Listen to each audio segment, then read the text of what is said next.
வர போடுங்க, இல்லைன்னா இல்லைன்னு சொல்லுங்க. நான் தெருவா கையேந்தி வரேன்னா பிச்சை புகினும் கற்கை நின்றேன்னு என் பாட்டி பாடினதுக்கு வேலை செஞ்சா என் தாத்தேன். படிக்க வைக்கும் போது கொடை ஏந்தான், கையேந்தனா கொடையாளர்கள் கொடை கொடுங்கன்னு. பணம் இருக்கிறவன் பணத்தை கொடுத்தான், விரை கிட்ட கொஞ்சம் வண்டி வண்டியா விரை கட்டை ஏத்தினான். அவன் இந்த அரிசி பருப்பு ஏத்தி விட்டான், எண்ணெயை ஏத்தி விட்டான். ஒன்னும் கொடுக்க முடியாத தாய்மார்கள் சமைச்சு போட்டு போனாங்க. அந்தப்ப கையேந்தி நின்னால என் தாத்தேன் அவன் கையில ₹1 காசு பெரியார் கொடுத்ததா இருக்கா? நன்கொட படிக்க வச்சார். நீங்க வர்றதுக்கு முன்னாடியே வெள்ளக்காரன் பல கல்லூரிகளை மருத்துவ கல்லூரி எல்லாம் திறந்து படிக்க வச்சுட்டு போயிட்டான். பட்டியல் இருக்கு, படிக்கிட்டா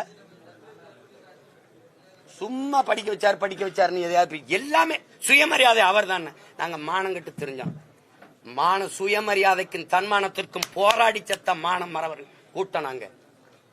எதுக்கு என் பாட்டேன் சுதேசி கப்பல் ஓட்டினா? சொத்தம் வித்து ஓட்டினான். எதுக்கு ஓட்டினா? சுயமரியாதைக்கு தான் ஓட்டினான்.